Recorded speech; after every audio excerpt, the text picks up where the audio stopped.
Have you ever walked into a room where everyone assumed you didn't belong? Keep watching.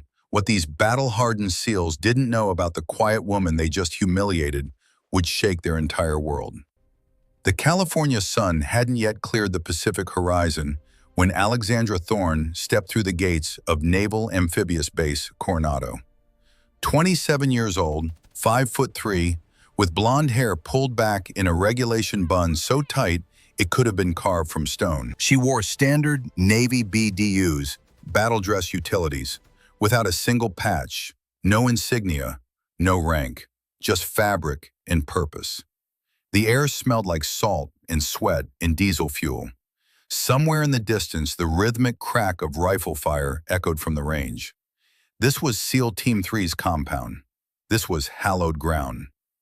Senior Chief Dalton Briggs spotted her first, 44 years old, weathered by 18 years in the teams, with a face that looked like it had been carved from desert sandstone. Iraq, Afghanistan, Syria. He stood with his arms crossed, watching this small woman approach his ready room. "You've got to be kidding me," he muttered. Petty Officer First Class Jameson Drake, call sign Wraith, looked up from the rifle he was cleaning. 31 years old, former Ranger Regiment, the best sniper Team 3 had produced in 5 years. "That's the new assignment?" "Apparently," Briggs spat into the dirt, "straight from Warcom, no background file, just orders that say, integrate her into the platoon." Petty Officer Brennan McCourt, sledge to everyone, stood 6'2" and looked like he'd been assembled from spare bulldozer parts. Brooklyn accent thick enough to stop bullets. He grinned, but it wasn't friendly. "Diversity hire, gotta be." The Navy had been making noises about integration for years. Fine words for PowerPoint presentations. Different story when you had to trust someone with your life in a firefight at 3 in the morning. Alexandra reached the ready room door and stopped. She didn't knock, just stood there, duffel at her feet, hands loose at her sides, waiting. Briggs walked over. Up close, she was even smaller, maybe 120 pounds. He'd carried rucksacks that weighed more. "You're the new assignment?" "Yes, Senior Chief." Her voice was quiet. Controller. No tremor, no defiance, no eagerness, just acknowledgement. "You got a name?" "Thorne. Alexandra Thorne." "Rate?" She hesitated for just a fraction of a second. "Undesignated." Briggs' eyebrows rose. Undesignated meant no rating, no specialty. It meant she was something else entirely, something they didn't want him knowing about. He didn't like mysteries. "Well, Thorne, welcome to Team 3. We've got standards here. You'll meet them or you'll wash out. No special treatment." "Invest?" "Yes, Senior Chief." "Good. Drop your gear. We start PT in 30 minutes. She picked up her duffel and walked past him. Wraith and Sledge watched her go, exchanging glances that said everything without words. Briggs waited until she was out of earshot. Then he pulled out his phone and called the one man who might know what the hell was going on. Command Master Chief Garrison Rutledge answered on the second ring. "She arrived?" Rutledge's voice was gravel and whiskey, aged by 67 years of living hard and fighting harder. "Yeah. Care to tell me what I'm dealing with?" "A SEAL, Dalton, same as you." "She doesn't have a trident." "Not yet." "Hawk," Briggs used the old man's call sign, "I need to know what this is." "What it is," Rutledge said slowly, "is an opportunity for you to stop assuming and start evaluating. Give her the same chance you'd give any candidate. See what she can do. And if she can't hack it, then she washes out. But I wouldn't bet on that if I were you." The line went dead. What they didn't know was that Alexandra had been preparing for this moment since she was 12 years old. Every birthday after his death, she'd watched the videos her father had sent from Kandahar before he was killed. Every night she practiced the drills he described in his letters. She wasn't here to prove she could be a SEAL. She was here to honor the man who died, believing she'd never get the chance. The next morning came early, 05:30. The sky was still dark. Alexandra stood in formation with 16 men, all of them bigger, heavier, stronger, all of them watching her with skepticism, amusement, or outright hostility. Briggs walked the line. "Today we're going to do something special," he announced. "A little welcome ceremony for our newest team member." Wraith grinned. Sledge cracked his knuckles. "Thorn," Briggs called. "Front and center." Alexandra stepped forward. No hesitation, no fear, just that same controlled calm. Briggs nodded to Sledge and Wraith. They moved fast. Before Alexandra could react, not that she tried, they had her arms pinned. A third seal produced a coil of 550 paracord. They marched her to a palm tree near the obstacle course. Wraith wrapped the cord around her wrists, then around the tree. Professional knots. Tight enough to hold, not tight enough to cut circulation. "Welcome to the teams, sweetheart," Sledge said. "Here's how this works. You get yourself free, run 50 yards to that rifle, complete the shooting drill. 10 targets, 2 minutes. You do that, maybe we'll take you seriously." Alexandra looked at the rope, looked at the rifle, looked back at Briggs. "Any questions?" the senior chief asked. "No, senior chief." "Good. Clock starts. Now." They walked away, all 16 of them, left her tied to that tree. Alexandra closed her eyes, breathed, remembered. Her father's voice. "Lex, baby girl, the first rule of being tied up is, don't panic. Panic wastes energy. So breathe, assess, act." She opened her eyes and studied the knots. Wraith had tied them. She'd watched his hands. Standard quick-release configuration with a locking hitch.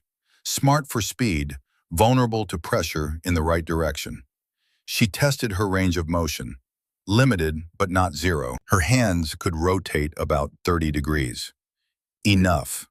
Alexandra twisted her left wrist inward, creating slack. Used her right thumb to push against the standing end, walking it incrementally toward the loop. The paracord's nylon sheath was smooth. It wanted to slide. 43 seconds later, the rope fell away. She didn't look back, just dropped the cord and ran. 50 yards, her legs pumped, boots hammering dirt. Her father's voice. "Speed is life, Lex." 7.8 seconds to cover the distance. She snatched up the M4, checked the chamber, empty, training weapon, laser system. Good. The targets were arranged in a semicircle, 30 yards out. Standard qualification course. Alexandra brought the rifle to her shoulder. M4A1 carburetor, 14.5 inches of barrel. She'd fired 10,000 rounds through weapons exactly like this. Her breathing slowed. The world narrowed. First target, center mass. The laser registered the hit. Second target, headshot.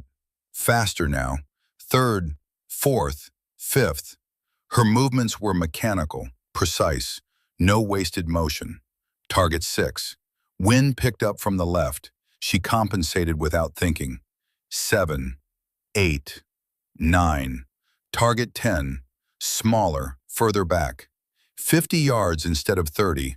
Partial exposure behind a barrier. Slow is smooth, her father had taught her. Smooth is fast. She squeezed the trigger between heartbeats. The laser flashed. Hit registered. 10 targets, 10 hits, all in scoring zones. She lowered the rifle and checked her watch. 1 minute, 18 seconds. Alexandra turned around. The entire platoon was staring. Even Briggs looked like someone had just explained quantum physics using hand gestures. She walked back, set the rifle down exactly where she'd found it, stood at attention. "Drill complete, Senior Chief." Briggs studied her for a long moment. "Where'd you learn to shoot like that?" "My father, Senior Chief." "Your father former military?" "Yes, Senior Chief." "What branch?" Alexandra met his eyes. "Navy, Senior Chief." Briggs waited for more. Alexandra gave him nothing else. "All right," Briggs finally said. "You've got skills. Let's see if you've got more than that. Gear up. We've got training in 30 minutes. They started with combat diving. Coronado Harbor at 0600. Water temperature 56 degrees Fahrenheit. cold enough to steal your breath. The exercise: don a Draeger LAR-5 rebreather and navigate an underwater course. 800 meters through the harbor. Plant simulated limpet mines on 3 designated targets. Return to start. Average completion time for the platoon, 38 minutes. Alexandra pulled on her wetsuit in silence. The neoprene was thick, insulating, but it couldn't stop the cold entirely. Wraith checked her rebreather setup without being asked. Professional courtesy. He tugged on the harness, tested the oxygen flow. "You done this before?" he asked. "Yes." "How many times?" "Enough," he grunted. "Water's cold. Currents running west to east about 0.7 knots. Don't fight it, use it." "Understood." One by one they entered the water. Alexandra went fifth, slipping beneath the surface with barely a ripple. The world changed instantly. Sound became muffled. Light turned green-gray. The cold pressed against her like a living thing. She ignored it. The compass on her wrist showed the bearing. 270 degrees. She followed it, her body moving in smooth undulation. This was about endurance, not speed. About maintaining control when your body screamed to surface. 15 minutes in, she found the first target. A steel plate anchored to the harbor bottom, painted fluorescent orange. She attached the simulated mine and moved on. The second target was deeper, 40 feet down. The pressure increased. Her ears popped. The cold intensified. She cleared her mask, adjusted her buoyancy, kept moving. 23 minutes elapsed. Third target. She nearly missed it. Visibility was down to 8 feet, silt stirred up by current. But there, orange flash in the murk. She planted the mine, checked her compass, started back. Her legs burned. Her lungs felt strained. The cold had worked deep into her core. She ignored that too. Surfaced at the designated exit point 28 minutes after she'd entered the water. Pulled herself onto the dock with arms that trembled from exertion. Briggs was waiting with a stopwatch. 28 minutes, 14 seconds. All 3 mines placed correctly. 10 minutes faster than platoon average meant something. They both knew it. Alexandra pulled off her mask. "Request permission to warm up, Senior Chief." "Granted. Report to the ready room in 1 hour. We've got CQB drills." Behind her, Wraith approached Briggs. 28 minutes. I've done this course maybe 100 times. My best is 31. Briggs watched Alexandra disappear into the building. "I know. So who the hell is she?" "I'm starting to wonder that myself." The close quarters battle house sat at the edge of the compound. Narrow hallways, multiple rooms, pop-up targets that could be friendly or hostile. Fractions of a second to decide. The teams called it the kill house. Alexandra stood at the entrance with a Sig Sauer P226, 9mm, 15-round magazine, the standard SEAL sidearm. The weight was familiar. She'd put more rounds through weapons like this than she could count. Briggs laid out the parameters. 14 rooms, 22 hostile targets, 8 civilians. You engage the hostiles, avoid the civilians. Time limit, 3 minutes. Questions? Rules of engagement, Senior Chief? 2 to the chest, 1 to the head if needed. Hostiles won't go down easy. Neither will you. Ready. Go. Alexandra moved through the door like smoke. First room opened to her left. She swept it with the pistol, finger indexed along the frame. 2 targets, both armed, both emerging from cover. Her finger moved to the trigger. 2 shots, controlled pair, center mass on target 1. Pivot, 2 shots, target 2. Both down. Total time, 1.3 seconds. Hall, clear. Second room, doorway partially blocked. She sliced the pie, clearing angles incrementally. Civilian target, hands up, no weapon. She held fire. Third room, hostile behind a desk, using a civilian as a shield. Difficult shot. Alexandra adjusted her stance. Exhaled. The target's head was visible, maybe a 3-inch window between the civilian's shoulder and edge of cover. One shot, headshot, hostile down, civilian unharmed. She moved deeper. Her boots made almost no sound. Her breathing was controlled, rhythmic, every movement deliberate. Room 4, 2 hostiles, 1 civilian. The civilian was closer, partially blocking her lane of fire.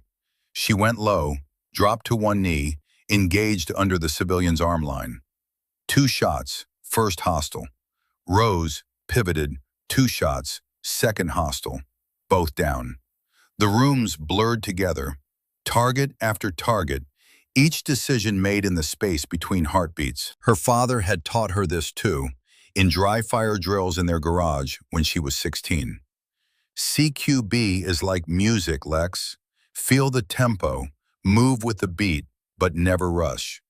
Final room, 3 hostiles, 2 civilians. The hostiles were spread out, triangulated. Professional setup. Alexandra read the geometry instantly. Engaged the closest hostile first, most immediate threat. 2 shots, down. The other 2 opened fire. Simunitions. She felt one impact her vest, another miss by inches. She pivoted, dropped into a crouch behind minimal cover, a concrete pillar maybe 8 inches wide. Not enough to hide her, but enough to break their aim point.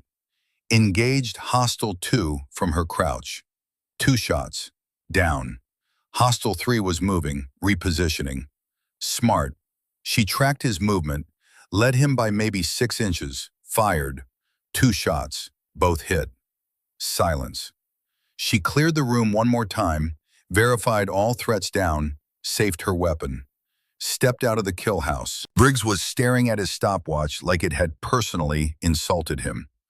1 minute, 57 seconds. 22 hostiles engaged, 22 hits, 0 civilian casualties.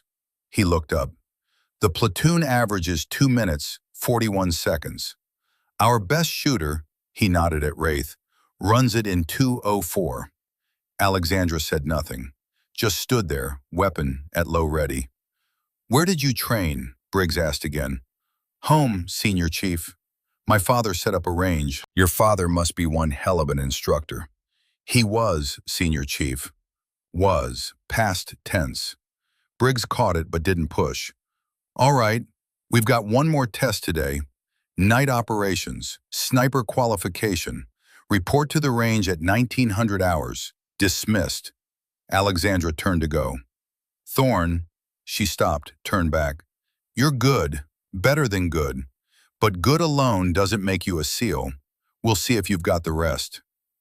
Yes, Senior Chief. Night had fallen over Coronado when Alexandra reported to the sniper range. 1,000 yards of California desert, marked at intervals with steel targets. The air had cooled to 52 degrees. Wind blowing steady from the west at 14 miles per hour. Quarter moon hanging in clear sky. Perfect conditions for what they had planned. Wraith was waiting with a rifle case. He opened it, revealing a Mark 13 Mod 7. 300 Winchester Magnum, 27-inch barrel, Schmidt in Bender scope, capable of hitting man-sized targets at 1,500 yards in the right hands. You qualified on long range? He asked. Yes. How far?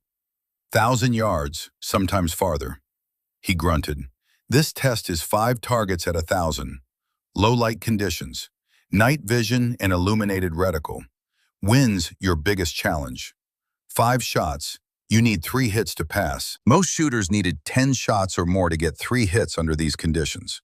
Wind drift at 1,000 yards with this caliber was over 40 inches. Temperature affected bullet velocity. Humidity affected air density. 100 variables, each critical. Alexandra took the rifle, felt its weight, its balance.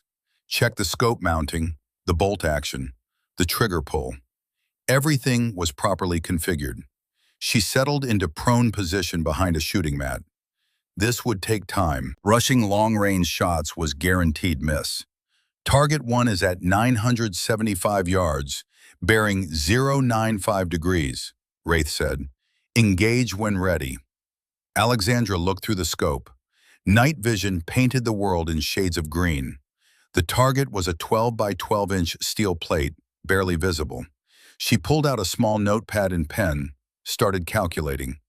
Wind value at 1,000 yards with .300 wind mag, 220 grain projectile, 47 inches drift. Hold 4.7 mils right. Wraith's eyebrows rose. She was doing the ballistics math out loud, working through variables like simple arithmetic. Temperature is 52 Fahrenheit, 20 degrees below my zero temperature. Velocity drop approximately 15 feet per second. Additional drop 4 inches at this range. Compensation, .4 mils up. She adjusted the scope's turrets with precise clicks. Coriolis effect at this latitude. Eastward shot, 2.1 inches right. Total windage adjustment, 4.9 mils.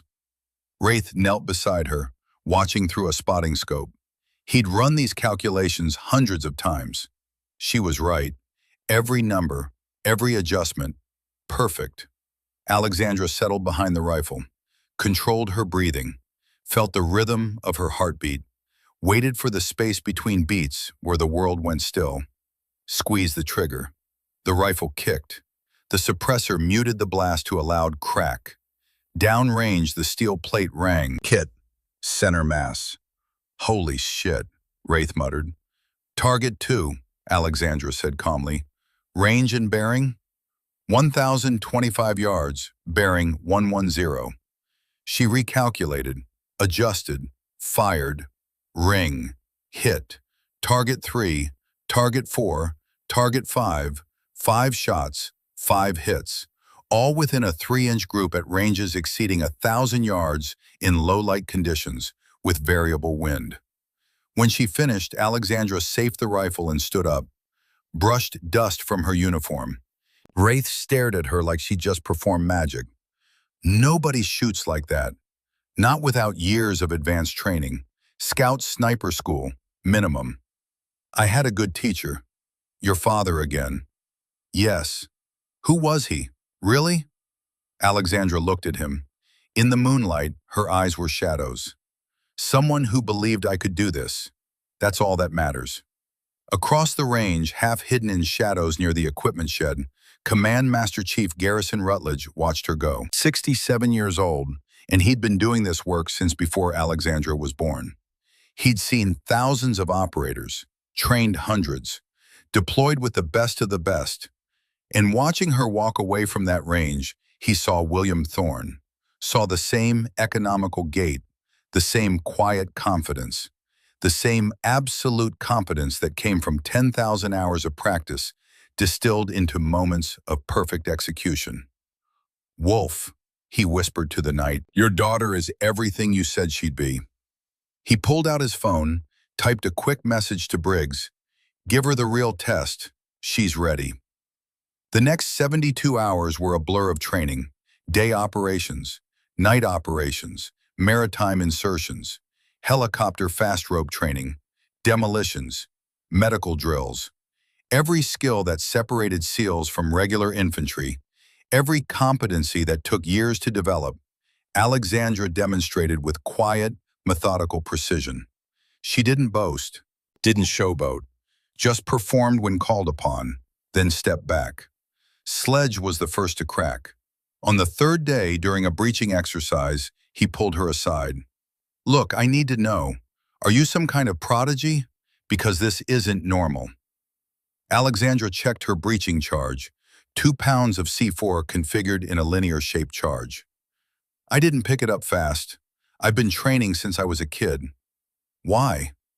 Because it mattered to someone I loved. She placed the charge, armed it, stepped back. Fire in the hole! The explosion was sharp, controlled. The door disintegrated. The breach was perfect. Sledge stood there covered in dust and smoke and decided he liked this quiet woman who could blow things up with surgical precision. On the 4th day, orders came through. Briggs assembled the platoon at 0600, everyone in full gear. The atmosphere was different now, tense, focused. Gentlemen, Briggs said, then paused, looked at Alexandra. And Thorne, We've got tasking from JSOC, real-world operation, Colombia. He pulled up satellite imagery, jungle, dense canopy, a compound in a clearing. 2 American DEA agents were captured by a cartel 3 days ago. Intel suggests they're being held here, 35 clicks from the Venezuelan border. We've also learned the agents' families were with them. 4 hostages total. 2 adults, 2 children, ages 9 and 7. The room went quiet. Children changed everything. The cartel is planning to transfer the hostages to FARC remnants in 48 hours. After that, they disappear. Our mission is direct action. Get in, secure the hostages, get out. Time on target, less than 30 minutes. He looked around the room. This is not a training exercise. This is real-world combat. Anyone who's not ready, speak now. No one spoke. Good. We deploy in 6 hours. Get your gear squared away. Dismissed. As the platoon filed out, Briggs called Alexandra back. Thorne, this is your first actual combat deployment. Are you solid? She met his eyes. Yes, Senior Chief. Because if you freeze up out there, people die. Americans die. Kids die. I understand, Senior Chief. Do you? Because understanding and executing under fire are 2 different things. Alexandra's voice didn't change. Still calm, still controlled. My father taught me that fear is normal, that every operator feels it. The difference is whether you let it control you or you control it. I won't freeze. Briggs studied her for a long moment, then nodded. You'll be with Bravo team. Follow orders, stay sharp, come home alive. Yes, Senior Chief. 6 hours later, they were wheels up in a C-130, flying south toward Colombia. Alexandra sat in the cargo bay with her gear secured, her weapon between her knees, her mind going through pre-combat rituals, checking equipment, reviewing the mission brief, visualizing the objective. She pulled a small photo from her pocket, worn at the edges from years of handling. A man in his 30s, wearing desert camouflage, trident pinned to his chest, strong jaw, kind eyes. Her father, Master Chief William Thorne, taken somewhere in Afghanistan. She traced the outline of his face. I'm here, Dad, she whispered, like you wanted, like you taught me. The photo went back in her pocket. She closed her eyes, centering herself, breathing, preparing. The C-130's engines droned on, carrying them toward the jungle and whatever waited there. The Colombian jungle at night was alive with sound, insects screaming, howler monkeys roaring, the rustle of things moving through undergrowth. The air was thick, humid, pressing against your skin like a warm, wet blanket. Alexandra moved through it like a ghost. HAHO insertion. High altitude, high opening. They jumped from 25,000 feet, opened their chutes immediately, glided 12 miles through darkness. No sound except wind and breathing. She'd landed within 3 meters of the designated drop zone. Textbook perfect. Briggs gave hand signals. Rally point established. Security perimeter set. Weapons check. Alexandra's M4A1 was exactly as she'd configured it. Suppressor attached. Trigicon ACOG scope. Infrared laser designator. 4 magazines in her vest pouches. 1 in the weapon. 150 rounds total. SIG P226 on her hip. Flashbangs. Smoke grenades. Breaching charges. Medical kit. 68 pounds of gear on her 120-pound frame. She'd carried more in training. They moved out in tactical column. Wraith on point, Sledge second, Briggs third, Alexandra fourth. The rest strung out behind at 5-meter intervals. The jungle fought them every step. Vines grabbed at gear. Roots tried to trip you. Thorns tore at exposed skin. But they moved through it with practiced efficiency. 30 minutes in, Alexandra spotted something. Held up a closed fist, the universal signal to freeze. The entire column stopped instantly. She moved forward to where Sledge was about to take another step. Pointed down. A thin line stretched across the trail at ankle height, nearly invisible even with night vision. Fishing line, probably 30-pound test, rigged as a tripwire. Sledge stared at it. He'd walked right past it, would have hit it in another 2 steps. Alexandra traced the line to a tree 10 feet away, where it connected to a crude but effective booby trap. Probably grenades, designed to maim, to alert, to slow down anyone stumbling into cartel territory. She pulled out a small knife, cut the line carefully, disabled the trap, gave the all-clear signal. Sledge looked at her with new respect, mouthed 2 words, "Thank you." 0340. They were close now. Briggs established an observation post 400 meters from the compound. Wraith crawled forward with a spotting scope. Alexandra knelt beside a tree, weapon at low ready, scanning her sector. The jungle noises had changed. Fewer insects. The animals had sensed human presence and gone quiet. What wasn't normal was the pattern of sound. Too regular, too structured, like sentries pacing. Wraith crawled back 20 minutes later, reported to Briggs in whispers. Compound matches intel. 2 buildings. Main structure is 2-story, concrete. Secondary building is smaller, single-story. 4 guards visible on exterior patrol. Vehicles? 2. Toyota Hilux with a 50 cal mounted. Black SUV, looks armored. Briggs pulled out a tablet with satellite imagery, started marking positions. Alpha team takes main building, secure the agents. Bravo team takes secondary, secure the family. Synchronized breach at 0400. Questions? Alexandra raised her hand. Briggs looked at her, surprised. Thorne? Permission to speak, Senior Chief. Go ahead. This plan won't work. The silence that followed was sharp enough to cut. Every operator nearby turned to stare. You didn't contradict the Senior Chief. Not during mission planning. Briggs's voice was dangerously quiet. Explain. Alexandra pointed at the satellite image. Cartel behavior patterns are consistent across organizations. They separate high-value targets from leverage assets. The DEA agents are high value. They have information, training, resistance to interrogation. The family members are leverage, only useful as bargaining chips. Your point? If the family is in the secondary building, why does it have lighter security? 4 guards on the main building, only 2 visible on secondary? She traced a path on the tablet. Because the family isn't in the secondary building. She pointed to a smaller structure they dismissed as storage. They're here. Guard rotation shows 4-man team, excessive for storage.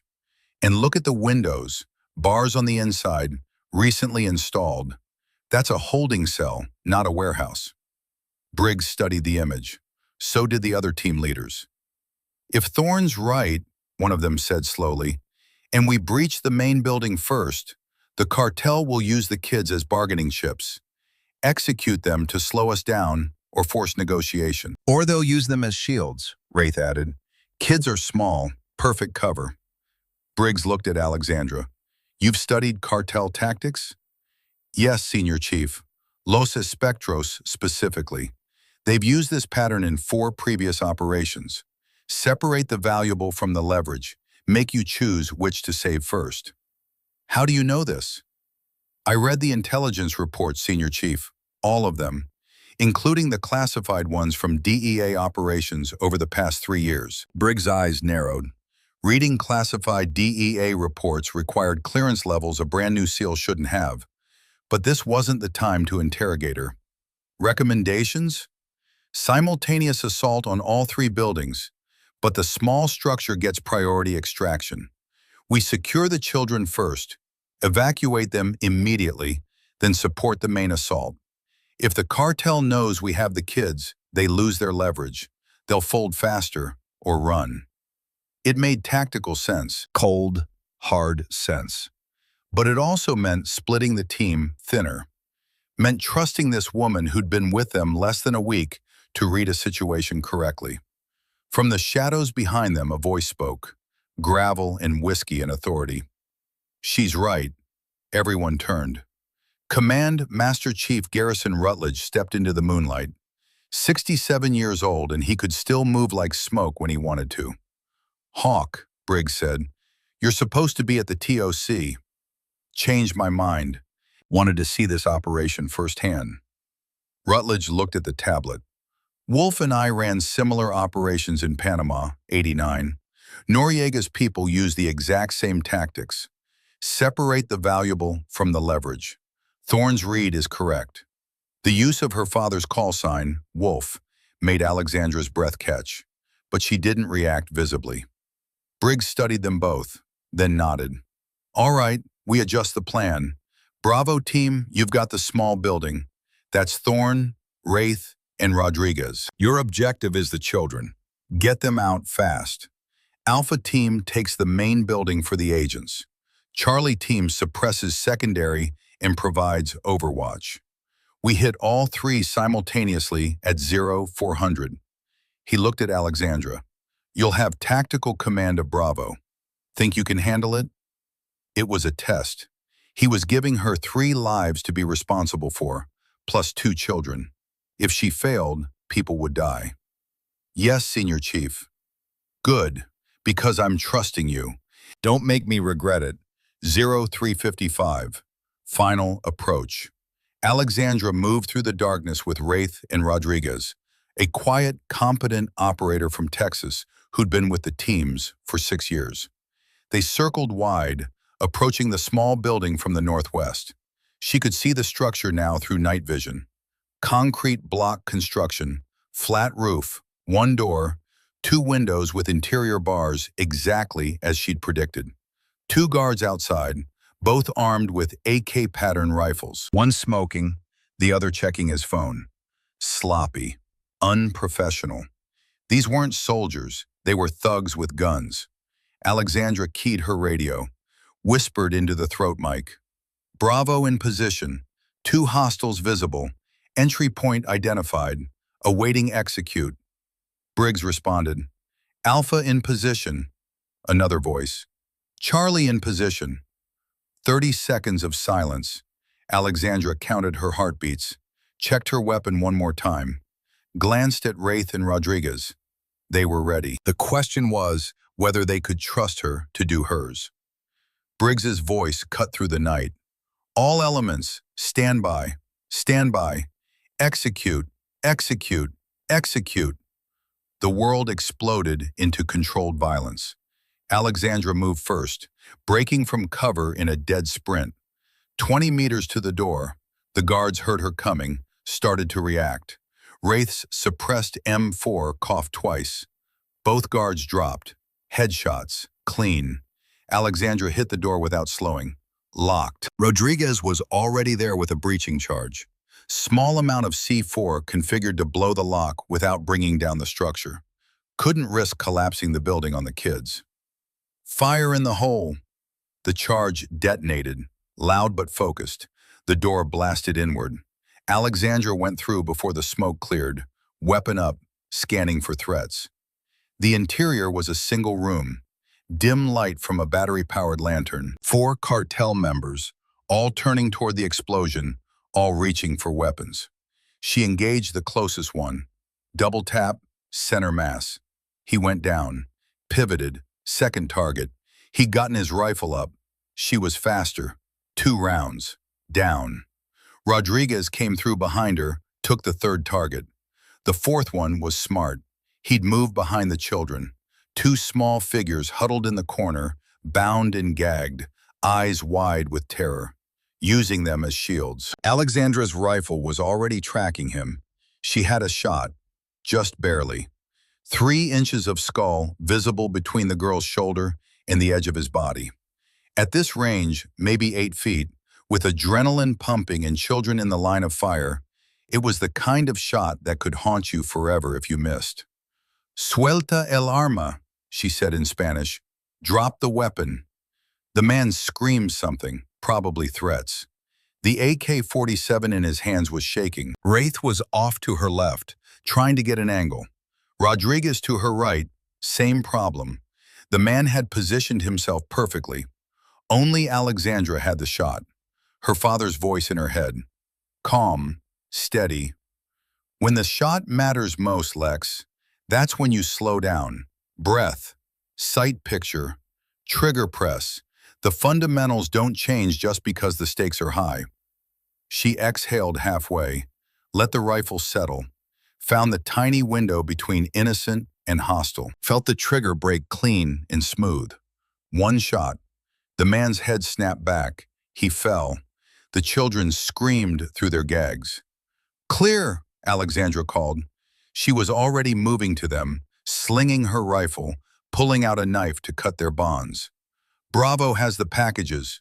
2 children, both mobile, no visible injuries. The little girl, 9 years old according to the brief, dark hair, tear-streaked face, stared at Alexandra like she was an angel or a demon. English? Alexandra asked gently. The girl nodded. My name is Alex. I'm an American soldier. We're here to take you home, but I need you to be very brave and very quiet. Can you do that? Another nod. The boy, 7, same dark hair, same terrified eyes, clutched his sister's hand. Alexandra cut their bonds, checked them quickly for injuries. Nothing serious.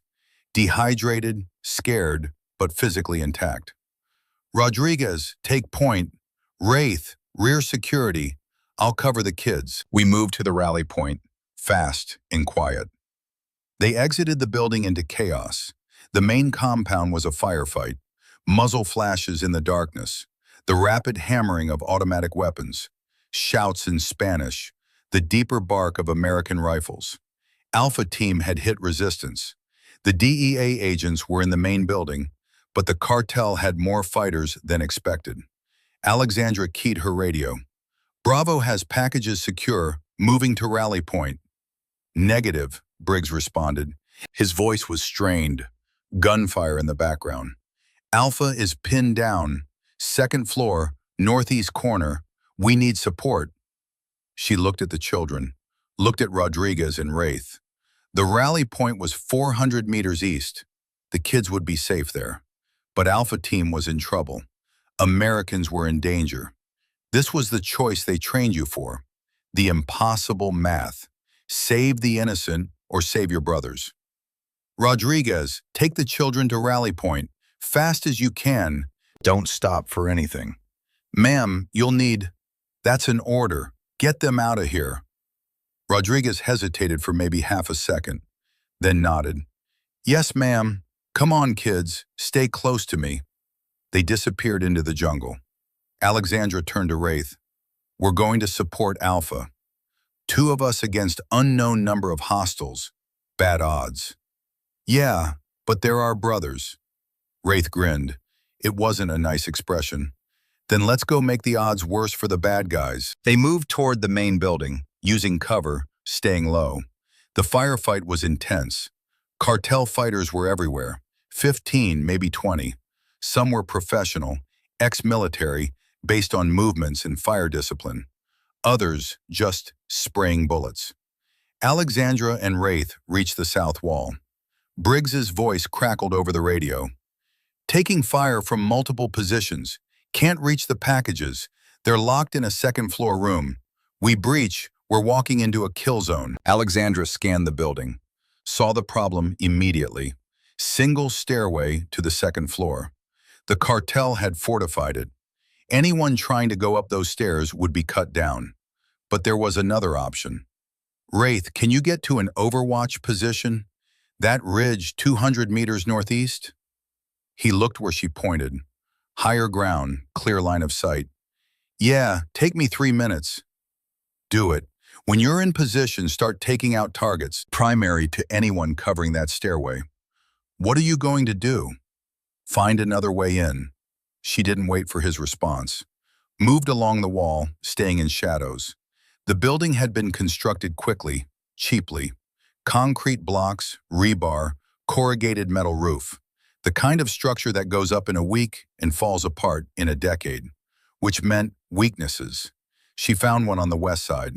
A window, 1st floor, bars across it, but the frame looked rusted, poorly maintained. She pulled out a multi-tool, worked at the screws. They were corroded, stripped, She pried harder.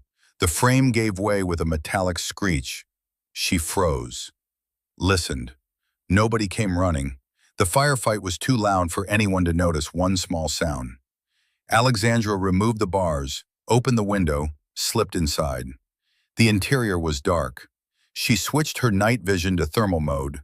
Heat signatures bloomed in reds and oranges. 3 hostels on the first floor, all focused on the firefight outside. They hadn't heard her enter. She moved through the room, looked like a kitchen, abandoned food on a table, and reached the stairway. 2 cartel fighters were positioned there, AK-47s covering the stairs.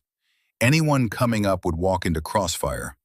Over the radio, Wraith whispered, "In position. I've got eyes on the compound. Targets at the base of the interior stairway, west side. Can you see them?" "Negative. No angle through the windows." "Stand by." Alexandra studied the geometry. The 2 guards were focused outward, expecting assault from the front. She was behind them, interior, with clear line of sight. 2 targets, maybe 15 feet away. Both alert, weapons ready. She'd have to drop them both before either could react or return fire. Her father's voice again. "Speed and surprise, Lex. That's the advantage of being the aggressor." She brought her M4 up. Thermal imaging showed their heat signatures clearly. First target, center mass, controlled pair. The suppressor muted the shots to quiet coughs. He dropped. Second target was already turning, had maybe half a second of warning. Not enough time. Alexandra put 2 rounds in him before he completed the turn. Both down. "Stairway clear," she radioed. "Alpha, you're clear to advance." Briggs's response came after a beat of surprised silence. "Thorne, where the hell are you?" "Inside the building, Senior Chief. Second floor is clear to approach." "How did you—" "Never mind. Moving now." She heard boots on stairs, heavy, fast, professional. Alpha team flowing up the stairwell. Briggs appeared beside her, materialized out of the darkness like a solid block of controlled aggression. "The agents?" "Next room, I think. I hear voices." They stacked up on the door, 4 SEALs in formation. Sledge placed a small breaching charge. Standard procedure. Fast, efficient, overwhelming violence delivered precisely. The door blasted open. Inside were 2 DEA agents, a man and a woman, mid-30s, bound to chairs, bruised and bloodied but alive. 2 cartel guards standing over them, shocked by the sudden entry. The guards died before they could process what was happening. 4 SEALs, 8 rounds, 2 seconds. Both guards down. The male DEA agent looked up with eyes that were equal parts relief and disbelief. "Jesus Christ, about time." Briggs cut their bonds. "Can you walk?" Yeah, we're good." "Then we're leaving. Now." They exited the building into a compound that had gone quiet. The cartel fighters who weren't dead had run. Wraith's precision fire from Overwatch had broken their will to fight. The whole operation, from breach to exfil, had taken 23 minutes. All 4 hostages secure, 2 DEA agents, 2 children, 0 American casualties. The helicopter extraction was loud and fast and beautiful. 2 Black Hawks dropping into the clearing, rotors beating the air into submission. Alexandra was the last one on the bird, making sure everyone else was loaded first. When she finally climbed aboard, Briggs was there, watching her with an expression she couldn't quite read. The helicopter lifted off. The jungle fell away beneath them. Columbia receded into the darkness. Inside the cargo bay, the 2 DEA agents sat with shock blankets around their shoulders. The children were with Rodriguez, who was being surprisingly gentle, speaking softly in Spanish. Briggs sat next to Alexandra, had to shout to be heard over the rotors.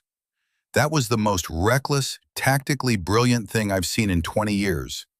She looked at him. "Which part, Senior Chief?" "All of it.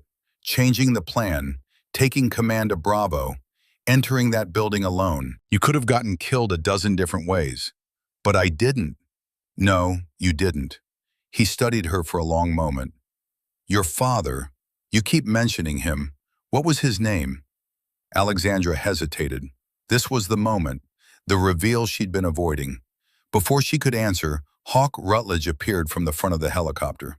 He sat down across from them, his old eyes sharp and knowing. Her father, Hawk said, was Master Chief William Thorne, Wolf Thorne, SEAL Team 6, one of the best operators DevGru ever produced. Briggs went very still. William Thorne, the William Thorne? Operation Gothic Serpent, Mogadishu? The same. He died in Afghanistan, 2009. I was at the memorial service. We all were. He was a legend. Hawk nodded slowly. He was my swim buddy. BUD/S, Class 198, 1988. He was my brother. And when his daughter was born, he asked me to be her godfather. He looked at Alexandra. Asked me to watch over her if anything happened to him. Briggs turned to Alexandra. Why didn't you tell us?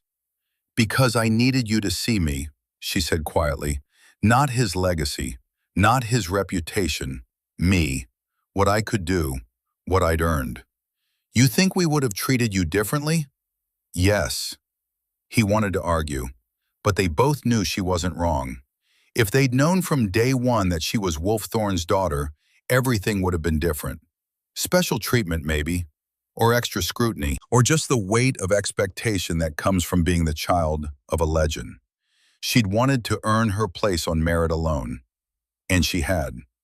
The tree, Briggs said suddenly. The first day, we tied you to that tree. Yes, Senior Chief. And you knew we were testing you, knew we were setting you up to fail. I knew you wanted to see what I was made of. And you let us. Didn't pull rank, didn't claim special status, didn't demand respect you hadn't earned. Alexandra met his eyes. My father taught me that respect isn't given, it's earned. One day at a time, one mission at a time. Wraith had been listening from his position near the door. He spoke up now, his voice carrying over the rotor noise. Ma'am, I don't care whose daughter you are. Tonight, you led us into combat and brought us all back. You made the right calls. Tactical command was flawless. He paused. You're not just Wolf Thorne's daughter. You're a SEAL, your own operator, and I'd follow you into any fight. Sledge nodded agreement. What he said. Plus, you saved my ass with that booby trap. I owe you. Other operators echoed the sentiment. Quiet affirmations, nods of respect. Briggs extended his hand. Welcome to the teams, Commander Thorne. For real this time. Alexandra shook it. Thank you, Senior Chief. Although, Briggs added, I have to say you're way more trouble than I expected. Changing plans mid-mission. Going solo into hostile buildings. Making me look bad. She almost smiled. I learned from the best. Yeah, you did. He glanced at Hawk. Wolf would be proud. Hawk's voice was rough, with emotion he didn't try to hide. He is proud. Wherever he is, I guarantee it. The helicopter flew on through the Colombian night, carrying them toward the forward base, toward debriefing, toward the next mission. But something had changed. Alexandra Thorne was no longer the unknown quantity, no longer the outsider. She'd proven herself in combat. She'd led men under fire and brought them home. She'd earned what her father had earned decades before, the right to wear the trident, the right to call herself a SEAL. 48 hours later, back at Coronado, Alexandra stood in the administrative building with orders in her hand. Report to Naval Special Warfare Command Headquarters, San Diego. Eyes-only meeting. Admiral Preston Burkhardt. She'd never met the man. Hawk saw her reading the orders. You know who Burkhardt is? No. He commanded SEAL Team 6 from 2006 to 2009. He was Wolf's commanding officer. He was there when your father died. Alexandra's hands tightened on the paper. What does he want with me? I don't know, but when an admiral summons you personally, you go find out. The next morning, Alexandra drove to Warcom headquarters. Modern building, all glass and concrete. She checked in at security, was escorted to a conference room on the third floor. Admiral Preston Burkhart was 71 years old, retired 3 years ago, but apparently recalled for special consultation.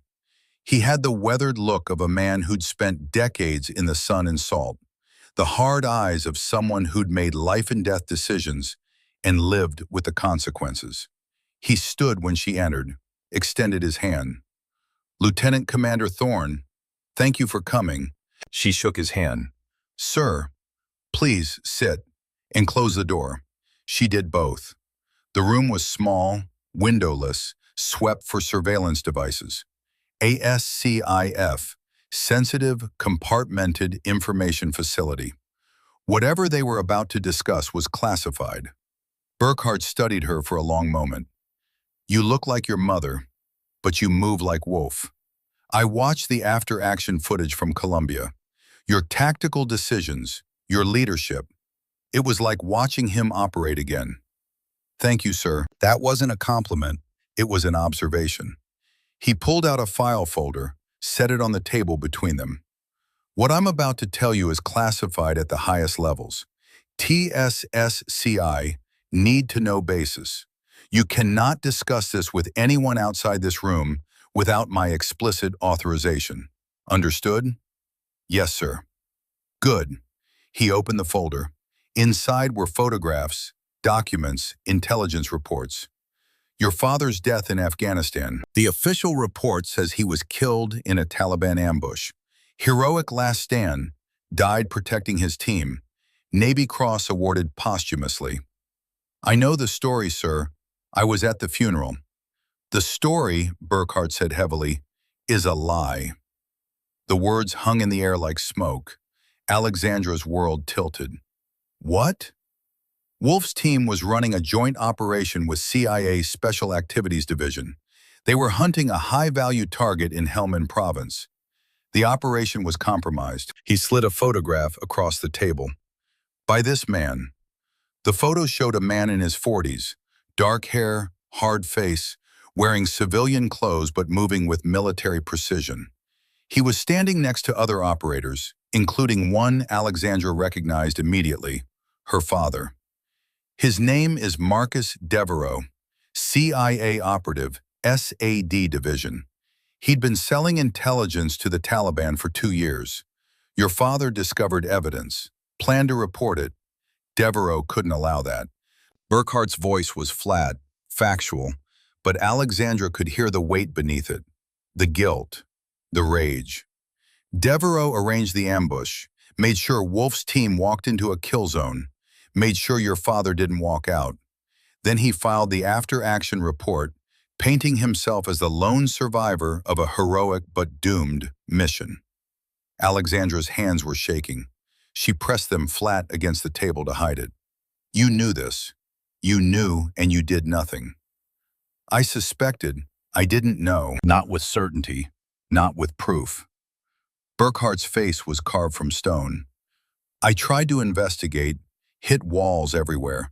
CIA protected their own. The evidence was buried.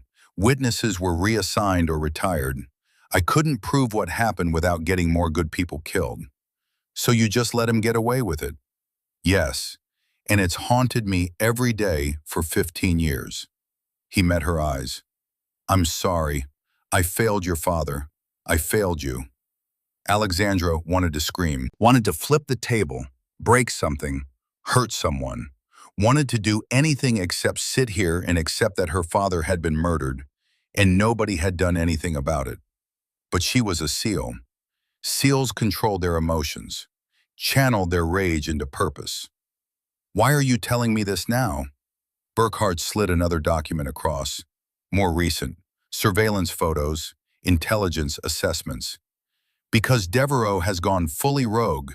He's not just selling information anymore. He's stealing classified weapons technology, planning to sell new generation drone systems to hostile nations. We believe North Korea, possibly Iran." "Where is he?" "Nevada Test and Training Range, former Air Force testing facility, Area 6. Decommissioned in the 90s, supposed to be abandoned. But we have satellite confirmation of activity. Devereaux has converted it into a private compound. Security force of 12 to 15, all former special operations, ex-Delta, Rangers, possibly a few SEALs who went bad. Alexandra studied the photos. Why can't JSOC hit it, or CIA recover their rogue asset? Politics. Devereaux has insurance, classified documents, recordings, evidence of CIA operations that were never approved. If he goes down, he takes a lot of people with him. People in very high places. Burkhart's voice turned hard. The official position is that Devereaux is too valuable to eliminate. That negotiation is the only option. But you don't believe that. I believe he murdered your father and has been profiting from treason for 15 years. I believe he needs to face justice. He paused. But I can't order that. I'm retired. I have no authority. All I can do is provide information to someone who might be willing to act on it. Understanding dawned. You want me to go after him, off the books. I'm not ordering you to do anything. I can't. This conversation never happened. If you're caught, the Navy will disavow all knowledge. Court-martial minimum, Leavenworth maximum. He slid a final document across. But if someone were to capture Devereaux and secure evidence of his crimes, that would be very interesting to certain people in NCIS and FBI counterintelligence who've been trying to build a case against him for years. Alexandra looked at the documents, at her father's murderer smiling in photos, at intelligence reports detailing his betrayals. 15 years she'd believed her father died a hero's death. 15 years she'd carried the weight of his sacrifice. Now she learned it was all a lie. He'd been murdered, assassinated by someone he trusted, and nobody had done anything about it. She looked up at Burkhart. If I do this, I'll need a team. I can't authorize. I'm not asking for authorization. I'm taking volunteers. She stood. Thank you for the information, Admiral. I'll handle it from here. Burkhart nodded slowly. One more thing. Your father loved you more than anything in the world. The last thing he said before that mission was, "Tell Lex I'll be home for her birthday." He never got the chance. Alexandra's throat tightened, but she didn't cry, didn't break, just nodded. I'll make sure he gets justice, sir, one way or another. She walked out of that room with purpose crystallized into diamond-hard certainty. Marcus Devereaux had killed her father, and she was going to make him answer for it. How do you ask men to risk everything for your personal mission? Alexandra was about to find out if the respect she'd earned in Colombia meant they'd follow her into an unsanctioned war. That evening, she called a meeting. Private location, off base. A bar in downtown San Diego with a back room that could be reserved for privacy. Briggs arrived first, then Wraith, Sledge. Finally, Hawk Rutledge, moving slowly but steadily, his old eyes sharp. Alexandra had beer and burgers waiting. Let them eat first. Small talk, decompression from the Columbia op. They'd earned that much. When the plates were cleared, she stood up. Thank you for coming. What I'm about to tell you stays in this room. If you want to leave now, no questions asked, no hard feelings. Nobody moved. She laid it out, everything. Her father's real death, Devereaux's betrayal, the CIA cover-up, Burkhart's revelation, the compound in Nevada. When she finished, the silence was heavy. Briggs spoke first. This is vigilante justice, revenge op. Yes. If we get caught, careers are over. Prison time for unauthorized combat operations on U.S. soil. Yes. We'd be throwing away everything we've worked for. Pensions, futures, reputations. Yes. Briggs leaned back in his chair, studied his beer. The silence stretched. Then he looked up. When do we leave? Alexandra blinked. You're in? Your father saved my life in Somalia, 1993. We were extracting from a hot LZ. Helicopter took damage, went down hard. Wolf pulled me out of the wreckage, covered me while I got my bearings. I wouldn't be here without him. He met her eyes. I owed him then. I owe him now. Wraith nodded. Ma'am, you led us in Colombia. Made the right calls under pressure. I trust your tactical judgment. More important, I trust you. If you say this needs to be done, I believe you. Sledge grinned, but there was steel beneath it. Plus, I really want to shoot a traitor. Is that weird? Despite everything, Alexandra almost laughed. Little bit. Hawk's voice cut through the moment. Quiet, serious, weighted with decades. Wolf asked me to protect you, but you don't need protection. You need brothers. And that's what we are. He stood, placed a weathered hand on her shoulder. I'm in. One last operation before they force me into retirement. Might as well make it count.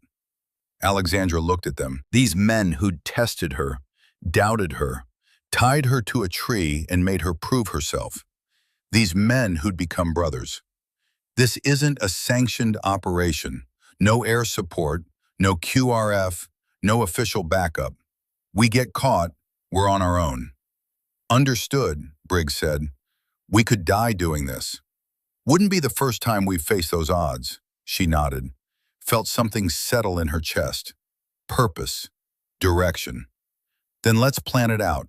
We've got one shot at this. We do it right, or we don't do it at all. They spent the next 4 hours planning. Hawk provided intelligence on the Nevada facility. He'd trained there during the Cold War. New approaches and vulnerabilities that satellite imagery couldn't show. Briggs handled team composition and equipment. Wraith planned overwatch positions in fields of fire. Sledge worked out breaching options. Alexandra coordinated it all, her mind working through contingencies and backup plans, seeing the operation unfold like a chess game played at lethal speed. By midnight, they had a solid plan. Infiltration via civilian vehicle. Approach on foot through terrain Hawk remembered. Simultaneous assault on multiple buildings. Primary objective, capture Devereaux alive. Secondary objective, secure evidence. Tertiary objective, survive. Simple, direct, dangerous as hell. We deploy in 72 hours, Alexandra said. That gives us time to source civilian gear, plan exfil, and get our affairs in order. Affairs in order? Sledge asked. Letters to family, wills updated, that kind of thing. She met each of their eyes. Because there's a real possibility we don't come back from this. Nobody argued. They all knew the odds. The meeting broke up. One by one, they filed out into the San Diego night. Hawk was the last to leave. He stopped at the door, turned back.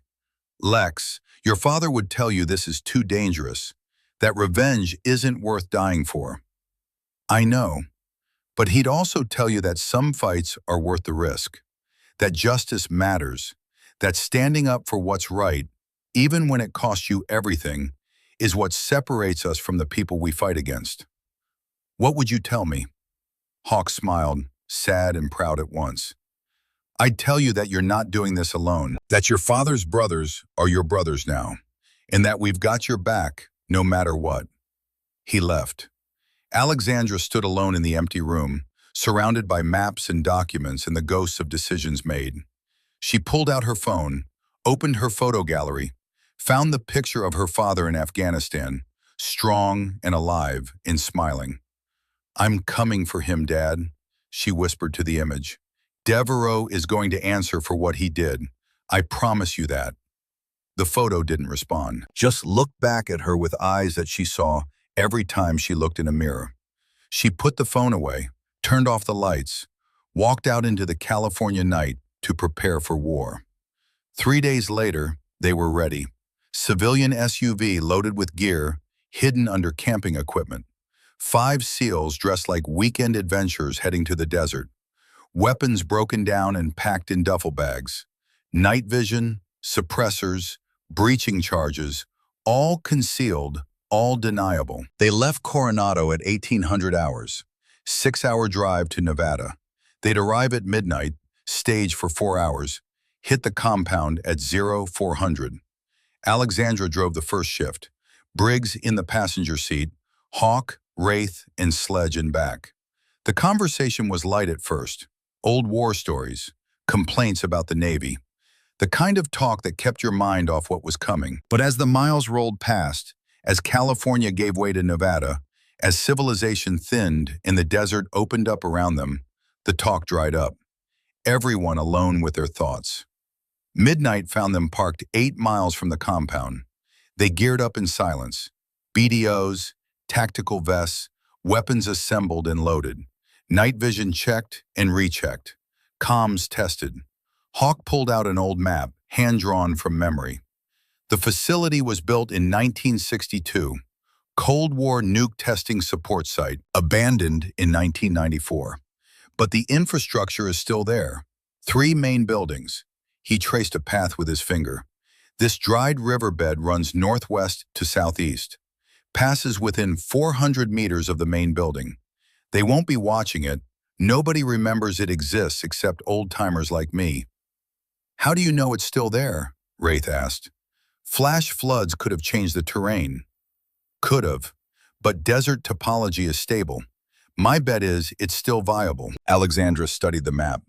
It's our best approach. We use it. They moved out at 0-100, 5 shadows flowing through the Nevada night. The desert was alive with small sounds. Insects, rodents, the whisper of wind through sagebrush. The air was cool, maybe 60 degrees. Hawk led despite his age. His body remembered this terrain, his feet finding paths that younger eyes missed. They followed in single file, trusting the old Master Chief to guide them true. 90 minutes later, they were in position. The compound sat in a shallow valley, lit by security lights. 3 buildings just as described. Multiple vehicles parked outside. Armed guards patrolling the perimeter. Alexandra counted 8 guards visible, probably more inside. They'd estimated 12 to 15 total. The math was getting worse. Wraith low-crawled to an observation position with a spotting scope. Studied the compound for 20 minutes. Crawled back. Revised count. 10 guards outside. Unknown inside. They're professional. Ex-military. This isn't going to be easy. Never is, Sledge muttered. Alexandra studied the compound through her own optics. Something was bothering her. The security pattern was too tight, too professional, like they were expecting trouble. They know we're coming, she said quietly. Briggs looked at her. What? Not specifically, but they're on high alert. Look at the patrol patterns. Overlapping fields of fire. Nobody's alone. Everyone's partnered. They're ready for assault. Could be standard procedure. Could be, or Devereaux is paranoid. She lowered the optics. We can still abort. Come back with a different plan. Hawk's voice was firm. We're here. We're ready. And Wolf didn't raise a quitter. Alexandra looked at him, saw determination in those old eyes. She looked at the others, saw the same thing. All right, we adjust the plan. Wraith, you take overwatch from that ridge, she pointed. 400 meters northeast. You'll have clean line of sight. When we initiate, you start dropping targets. Priority to anyone covering entry points. Roger. Hawk, you stay here. Coordinate comms. If this goes sideways, you're our lifeline to exfil. Lex, I need you alive, Hawk. You're the only one who can testify if we get caught. The only one who can tell people what really happened. She met his eyes. Please. He wanted to argue, but he saw the truth. Nodded reluctantly. Briggs, Sledge, with me. We infiltrate via the dried riverbed, approach from the west. Our objective is the main building. Devereaux will be there, in the most defensible position. And if he's not, Briggs asked, then we search until we find him, or we secure evidence and get out. She checked her watch. 0340. We have 20 minutes before we hit the optimal assault window. Everyone clear? Nods all around. Good. One last thing. She looked at each of them. If I go down, the mission continues. Get Devereaux. Get justice for my father. Don't let my death stop you. Not planning on you dying, ma'am, Wraith said. Good, because I'm not planning on it either. But if it happens, you know what to do. They synchronized watches. ran through radio checks one final time.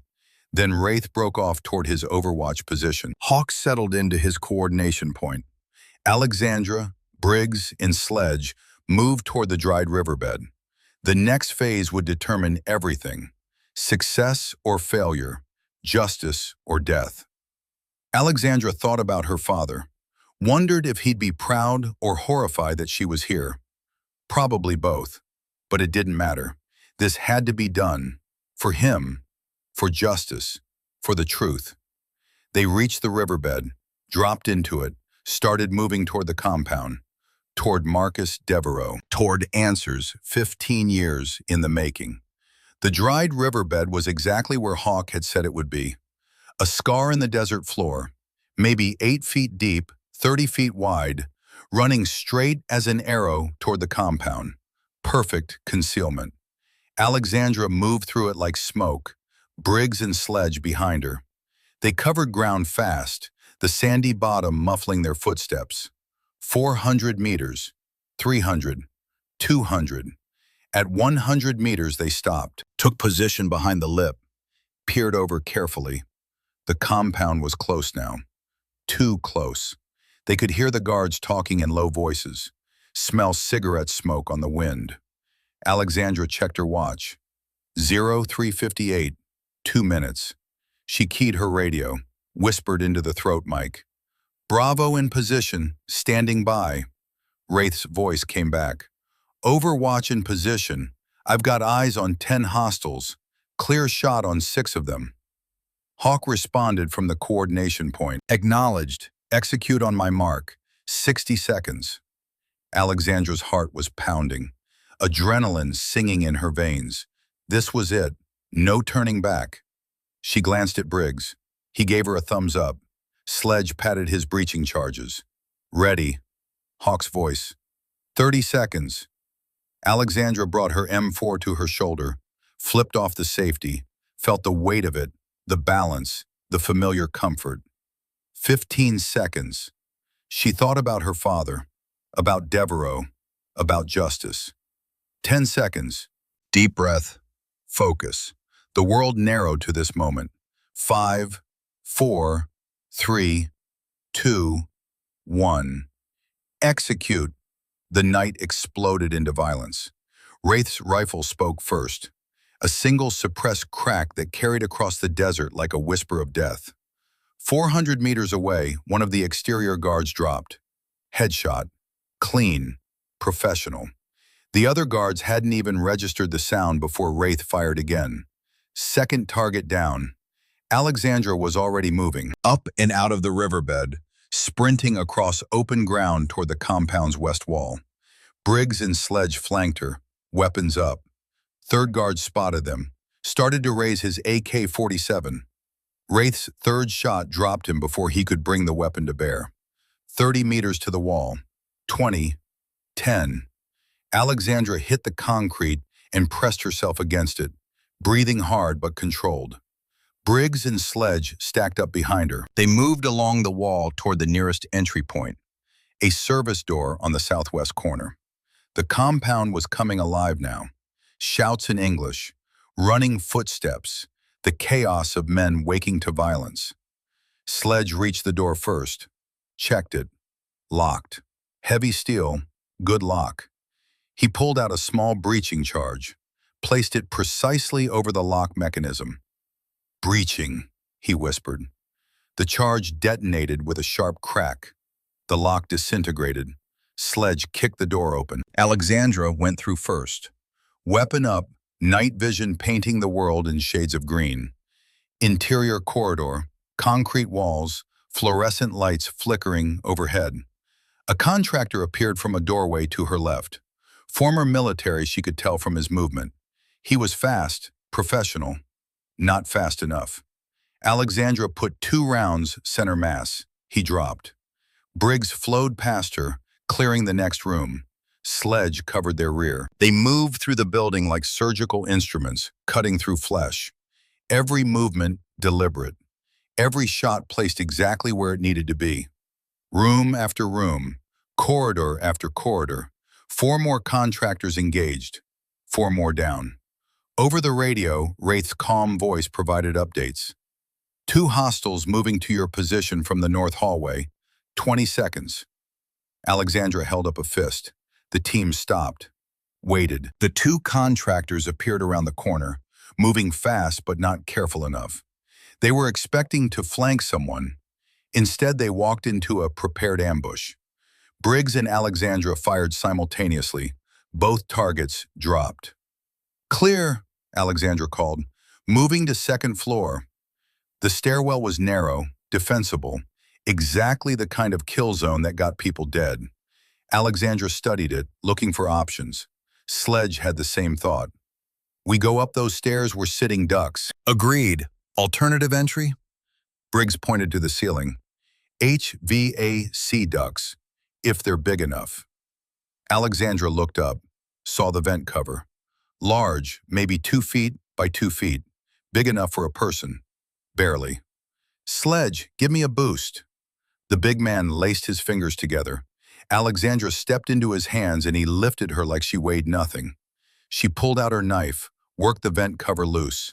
It came free with a metallic scrape. The duct beyond was dark, cramped, claustrophobic. She pulled herself up and in.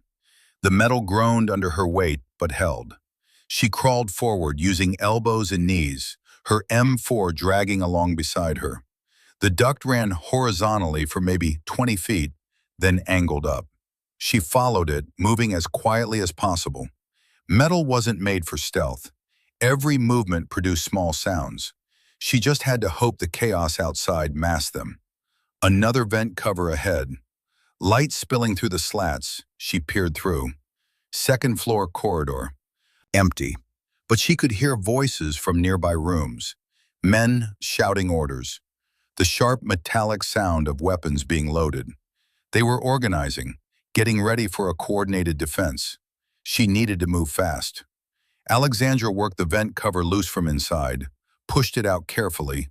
It clattered to the floor with a sound that seemed impossibly loud. She froze, waited, listened. Footsteps approaching, heavy boots on tile, someone coming to investigate. She positioned herself in the duct opening, weapon ready. A contractor appeared, mid-30s, beard, tactical vest, AR-15. Former Delta, if she had to guess. He saw the vent cover on the floor, started to look up. Alexandra dropped out of the duct directly onto him. They went down in a tangle of limbs. His rifle clattered away. Alexandra got her forearm under his chin, applied pressure. Rear naked choke, properly executed. He struggled for maybe 5 seconds before consciousness left him. She zip-tied his hands and feet, secured him, moved on. The voices were coming from a room at the end of the hall. Door partially open, light spilling out. She approached carefully, using the wall for cover. Peered around the doorframe. 4 contractors inside, all armed. All focused on something Alexandra couldn't see from her angle. They were talking rapidly, planning something. Long odds, 4 against 1 in close quarters. Even with surprise, even with superior training, the math was bad. But the mission didn't care about math. She pulled a flashbang from her vest, cooked it for 2 seconds, tossed it through the doorway, closed her eyes and turned away. The explosion was blinding, deafening. Even with her eyes closed and ears protected, the concussive force rattled her skull. She went through the door before the echo faded. 4 targets, all disoriented, hands to faces, temporarily blinded and deafened. Target 1, 2 rounds, down. Target 2, center mass, down. Target 3 was recovering faster. Former SEAL, probably. Those guys trained for flashbang exposure. He was bringing his weapon up despite the disorientation. Alexandra pivoted, closed the distance, struck his rifle aside with her left hand while bringing her pistol up with her right. Point-blank shot to the chest. Down. Target 4 had dropped behind a desk. Smart, using cover. She could see his boots, could track his position. She fired 3 rounds through the desk. Hollow core wood, no ballistic protection. The rounds punched through. Target 4's boots stopped moving. Alexandra swept the room. 4 hostiles down, none moving. She keyed her radio. Second floor partially clear. 4 hostiles neutralized. Briggs responded. Copy. We're moving up the stairs now. Meet you there. She turned to exit the room and stopped. Because the thing the contractors had been focused on was a bank of computer monitors. 6 screens showing security camera feeds, network traffic, encrypted communications. And on one screen, crystal clear, Marcus Devereaux. He was in a different room, somewhere else in the compound. Behind him, Alexandra could see server racks, filing cabinets, hard drives, a command center. Devereaux was staring directly at the camera, like he knew she was watching. Then he smiled, reached forward and switched off the feed. The screen went dark. Alexandra felt ice water flood her veins. It was a trap. He'd been expecting her, waiting for her.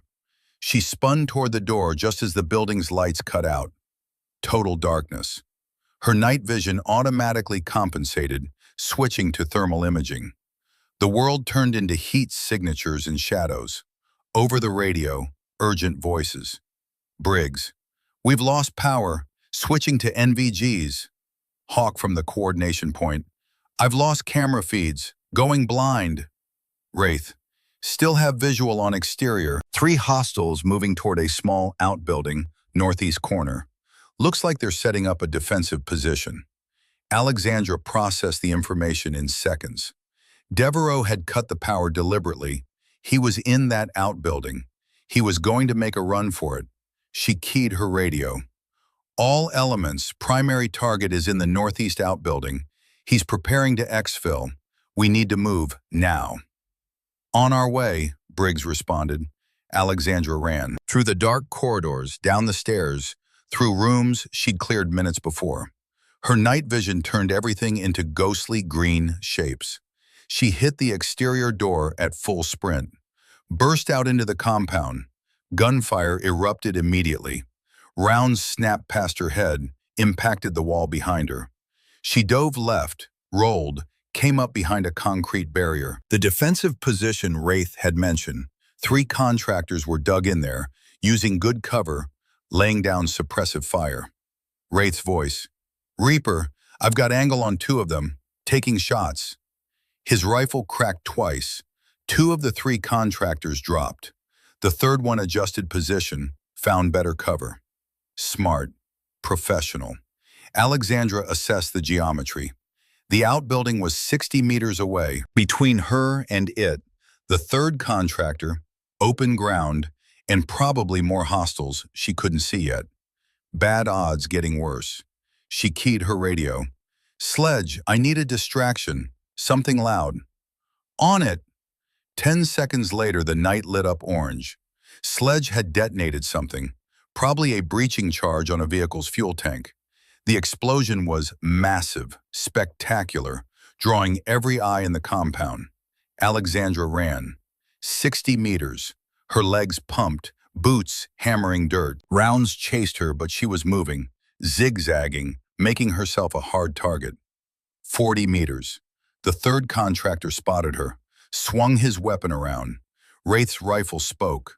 The contractor's head snapped back. He dropped. 20 meters. The outbuilding's door was closing. Someone inside, trying to seal it.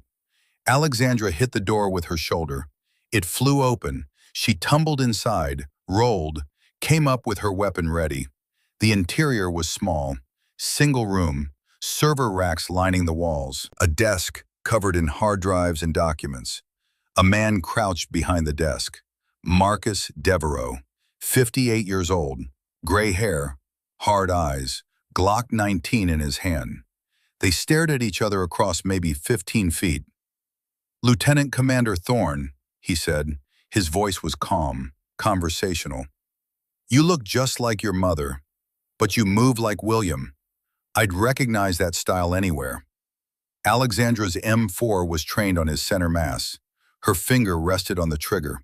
One pull, one squeeze. That's all it would take. Hands where I can see them. Or what? You'll shoot an unarmed CIA officer? He gestured at the Glock with his free hand. I'm holding a weapon, yes, but I haven't pointed it at you, haven't made any hostile moves. You shoot me, that's murder.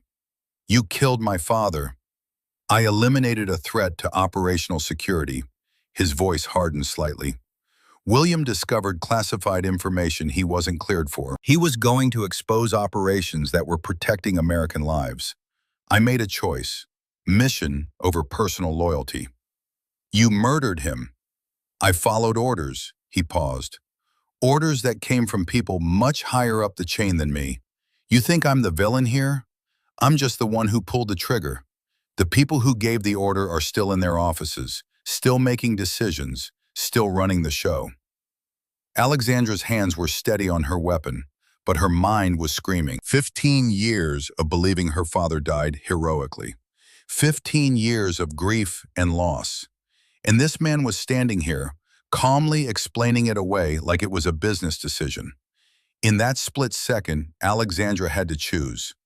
Pull the trigger and become what Devereaux was, someone who valued mission over honor, or prove that her father's legacy meant something more. Justice or vengeance, the law or the blood debt. You'll stand trial, she said quietly. Everyone will know what you did. Every betrayal, every crime, the truth will come out. Devereaux laughed. It was a cold sound, empty. You think the truth matters? You think justice is real? I have insurance. Documents that would destroy careers, end administrations, start wars. I have evidence of every black operation the CIA ran for 20 years. Every assassination, every coup, every illegal program. I walk into a courtroom, all of that comes out. And powerful people won't allow that. They'll make me disappear, or they'll make you disappear. Either way, there's no justice. There's just power. His hands started to move, slowly, deliberately, bringing the Glock up. So here's what's going to happen. You're going to lower your weapon. You're going to walk away. Because if you shoot me, you'll never know who gave the order. You'll never know who really killed your father. The Glock was rising. 45 degrees, 50, coming up to firing position. And I don't think you're a killer. I think you're William's daughter. And he valued honor too much. That's why he died. 60 degrees, 70. And that's why you'll fail. The Glock leveled, pointed at her chest. Alexandra's finger tightened on the trigger. The shot rang out. Devereaux's shoulder exploded in red. The Glock fell from his hand. He stumbled back, hit the desk, slid to the floor. Alexandra stepped forward, kicked the Glock away, kept her M4 trained on him. You're wrong, she said quietly. I'm not my father. I'm better. He would have given you a chance to surrender. I knew you wouldn't take it. But I'm not an executioner. You'll stand trial. And if the truth gets buried, if powerful people make it go away, then at least I'll know I did the right thing. That I chose justice over revenge. She pulled zip ties from her vest, secured his hands behind his back, applied a pressure bandage to his shoulder wound. Rough, but he'd live. Devereaux was breathing hard, pain evident in his face, but he managed a bitter smile. You just signed your death warrant. They'll come for you. The people who gave the order. They can't let you expose this. Let them come, she keyed her radio. Target secure. I have Devereaux, wounded but stable, beginning exfil. Briggs responded immediately. Copy that. We're covering your exit route. Multiple hostiles still active. Move fast. Alexandra grabbed Devereaux by his vest, hauled him to his feet. He gasped in pain, but she didn't care. She shoved him toward the door. Outside the compound was still chaos, gunfire from multiple positions. Wraith's precision shots dropping targets. Sledge's heavy fire suppressing others. The security force was collapsing, breaking, running. She half-dragged, half-carried Devereaux across the compound toward the rally point. Rounds snapped past them. One struck the ground inches from her boot. Briggs appeared from nowhere, laying down covering fire. Go! I've got you covered. 50 meters to the rally point. 40. 30. A contractor stepped out from behind a building, AR-15 raised, trained directly on Alexandra. She couldn't shoot back. Devereaux's weight was throwing off her balance. The contractor's finger tightened on the trigger. Wraith's shot caught him in the head. 400 meters, moving target, darkness. Perfect shot. The contractor dropped. Alexandra kept moving. 20 meters. 10. She crossed into the rally point, the dried riverbed where they'd started. Dropped Devereaux onto the sandy bottom. He groaned, clutching his wounded shoulder. Briggs and Sledge fell back to the rally point, firing as they retreated. Wraith provided cover from his overwatch position. They all made it. Nobody dead. Nobody seriously wounded except Devereaux. Hawk's voice over the radio. Exfil vehicle inbound. ETA 3 minutes. Get ready to move. 3 minutes later, a civilian helicopter dropped into the desert night. Not military, not official. Just a Bell 407 with a pilot who was former 161st SOAR and owed Hawk Rutledge more favors than he could count. They loaded Devereaux aboard, loaded the hard drives and documents Sledge had grabbed from the server room. Everyone climbed in. The helicopter lifted off. The compound fell away below them, burning in multiple places from Sledge's demolition work. They were clear. They were safe. They'd won. But as Alexandra looked at Devereaux slumped in his seat, bleeding and glaring, she felt hollow, empty. This was supposed to be the moment of triumph. Justice achieved. Her father avenged. Instead, she just felt tired. Hawk sat beside her, put a weathered hand on her shoulder. You did the right thing, Lex. That was the hard choice. Woody, I shot an unarmed man. You shot a traitor who was raising a weapon on you. That's self-defense. Clean shoot. He paused. And you chose to take him alive. You could have killed him. Would have been easier. But you didn't. That shows character. She nodded, wanted to believe it. The helicopter flew on through the Nevada darkness, carrying them toward San Diego, toward safety, toward whatever came next. 48 hours later, Alexandra stood in a sterile room at NCIS headquarters in San Diego. Across a table from her sat Special Agent Garrett Sullivan, mid-40s, sharp eyes, the look of a man who'd seen enough lies to recognize truth.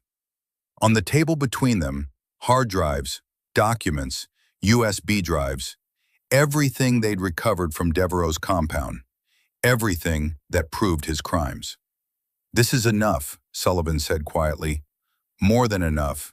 We've been building a case against Devereaux for 3 years. This is the evidence we needed. He said he has insurance, documents that would expose classified operations.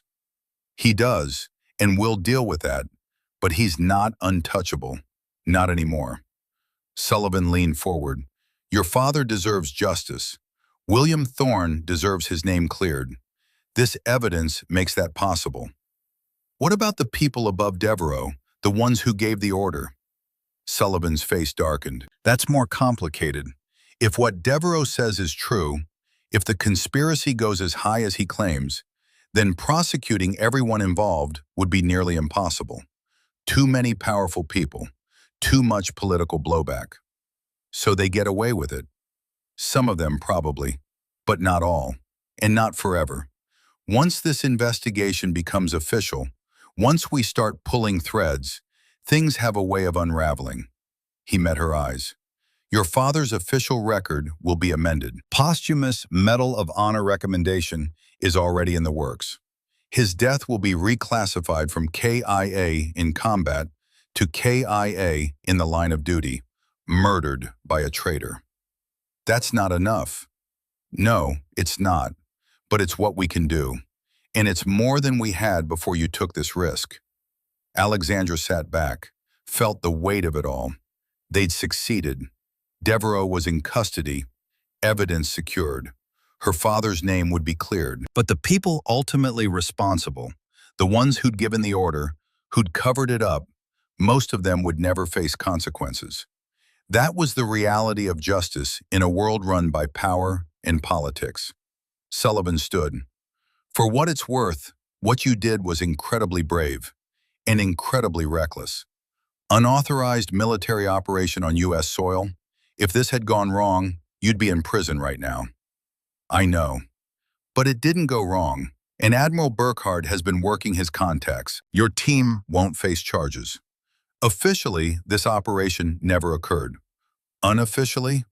Unofficially, you're heroes. You brought down a traitor nobody else had the guts to touch. He extended his hand. Thank you, Commander Thorne. You honored his memory the right way. She shook his hand. I hope so. 1 week later, the official announcement came through military channels. Master Chief William Wolf Thorne, killed in action in Afghanistan in 2009, was being awarded the Medal of Honor posthumously. The citation read that he had discovered critical intelligence about enemy operations and was killed while attempting to report it to higher command. He had died protecting American lives and defending the integrity of his unit. It wasn't the whole truth, but it was closer than the lie they'd been telling for 15 years. The ceremony was held at Arlington National Cemetery on a cold December morning. Full military honors. The SEAL community turned out in force, hundreds of tridents glittering on dress uniforms. Alexandra stood at her father's grave, the same grave she'd visited countless times, but with a new headstone now, one that included the Medal of Honor citation. Admiral Burkhardt presented her with the medal, shook her hand, whispered, "He deserved this," and so much more. After the ceremony, after the speeches and the salutes, the crowd dispersed.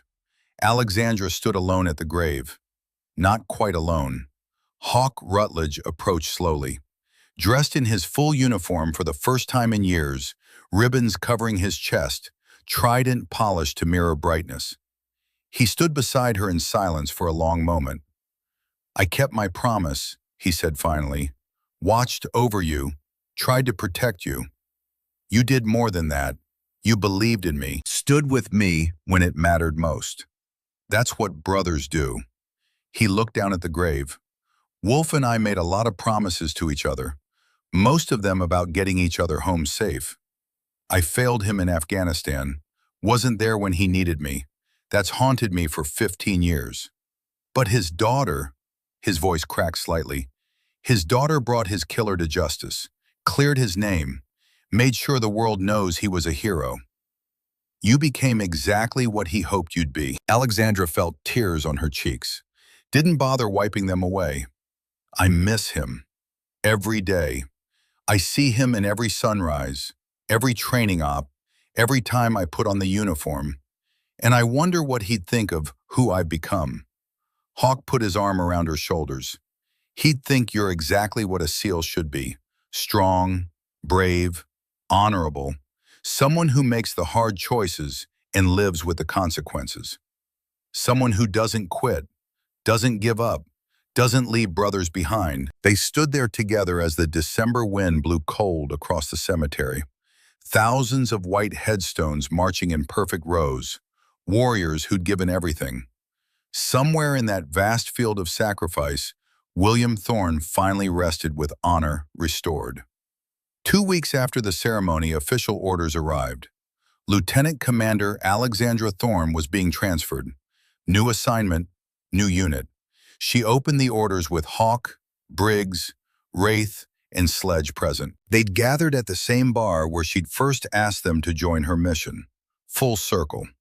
She read the orders aloud. Lieutenant Commander Alexandra Thorne is hereby assigned to establish and command Task Unit Thorne, a pilot program for integrated SEAL operations. Commander will have full authority to hand-select personnel and establish operational protocols. Unit will report directly to Naval Special Warfare Development Group. She looked up. They're giving me my own unit. DevGru oversight. That's more than a unit, Briggs said quietly. That's a command. They're trusting you to build something new. First female SEAL commander, Wraith added. That's history. Alexandra looked at them. These men who'd tested her, doubted her, challenged her. These men who'd become brothers. I can hand-select my team. That means I need a senior chief. She looked at Briggs. You interested? Briggs smiled. Hell yes, ma'am. Lead sniper? She turned to Wraith. Where you go, I go. We're a team. Breacher and heavy weapons? Sledge grinned. Do I get better explosives than standard issue? Within reason. Then I'm in. She looked at Hawk. And I need an advisor, someone with experience, someone who knows what it takes to build a unit from the ground up. Hawk shook his head slowly. Lex, I'm retiring in 2 weeks. Mandatory age out. I already talked to Admiral Burkhardt. He pulled strings. You can stay on as civilian contractor, senior advisor to Task Unit Thorn, if you want. Hawk's eyes went bright. He blinked rapidly, cleared his throat. Yeah, I want that. Good, because I need you. Not just for tactical expertise, for keeping me honest, for reminding me what my father stood for. She paused. For being family. They raised glasses. Beer, not champagne. SEALs didn't do champagne. To Task Unit Thorn, Briggs said. To Wolf, Hawk added quietly. They drank. And in that moment, Alexandra felt something she hadn't felt since her father died. She felt like she belonged. 6 months later, Task Unit Thorn was operational. 14 SEALs total. Mix of experienced operators and younger talent. Some were skeptical at first. Taking orders from a woman was new, untested. But Alexandra didn't demand their respect. She earned it. One training evolution at a time. One mission brief at a time. They deployed 3 times in the first 6 months. Syria, Yemen, Somalia. Every mission successful. Every objective met. 0 casualties. The unit developed a reputation, not for being female-led, for being effective, for getting the job done right. And slowly the skepticism turned to respect. The doubt turned to trust. They became a team, a brotherhood that transcended gender, that focused on competence and character. Exactly what Alexandra had wanted. Exactly what her father would have expected. 1 year after her father's Medal of Honor ceremony, Alexandra stood on Coronado Beach at dawn. Task Unit Thorn ran behind her in formation. The cadence call echoed across the sand. Who are we? We are SEALs. What do we do? We fight together. Why do we fight? For those who can't. How do we win? As one team, one fight. Alexandra led from the front, her legs pumping, her breath steady. The sun rose over the Pacific, painting the sky in oranges and golds. The iconic silhouette of Hotel del Coronado stood against the horizon. This place where SEALs were made, where warriors were forged, where her father had trained before her. She felt his presence here, in the sand beneath her boots, in the salt air, in the rhythm of the run. She heard his voice in her head, not teaching anymore, not instructing, just proud. You did it, Lex. You made your own path, built your own legacy. She smiled, pushed harder. The team kept pace with her, matching her stride for stride. In that moment, she wasn't William Thorne's daughter anymore. She was Lieutenant Commander Alexandra Thorne.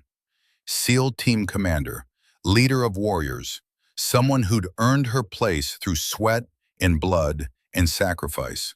Someone who'd proven that belonging isn't inherited, it's earned. One mission at a time, one brother saved at a time, one legacy built brick by brick. Behind the running formation, standing on the beach with hands in his pockets, Hawk Rutledge watched them go. 68 years old now, too old to run with them anymore, but still present, still watching over Wolf's daughter like he'd promised. He pulled out his phone, opened his photo gallery, found a picture from 1988. 2 young men, fresh out of BUD/S training, exhausted and triumphant. Wolf Thorne and Garrison Rutledge, brothers from day one. She's everything you said she'd be, Wolf, he whispered to the photo. Strong, brave, leading from the front. You taught her well. Even from a distance, even through videos and letters in absence, you gave her everything she needed, not to become you, but to become herself. And brother, she's magnificent. He put the phone away, watched the team disappear down the beach, their cadence fading into the sound of waves. Alexandra walked into that base as an outsider they tied to a tree. She walked out as their commander, not because of her father's name, but in spite of it. She proved that legacy isn't what you inherit, it's what you build with your own hands, your own sweat, your own sacrifice. How many of us are still trying to live up to someone else's expectations? And how many of us have realized the greatest honor we can give them is to become who we were meant to be? We are seals, Alexandra whispered to herself as Coronado stretched before her, and we never quit. Have you ever had to step out of someone's shadow to find your own light? Tell us your story in the comments. Whether it was a parent, a mentor, or just someone everyone expected you to be, how did you become yourself? Alexandra chose justice over revenge. She could have killed Devereaux and walked away clean.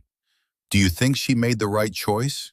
Or should some crimes deserve immediate justice? Let us know what you would have done. This story is for everyone who's ever been underestimated, overlooked, or told they don't belong. If you know someone fighting to prove themselves, in the military, in their career, in life, share this with them. Sometimes people just need to know, you don't have to be anyone else. You just have to be you, at your absolute best.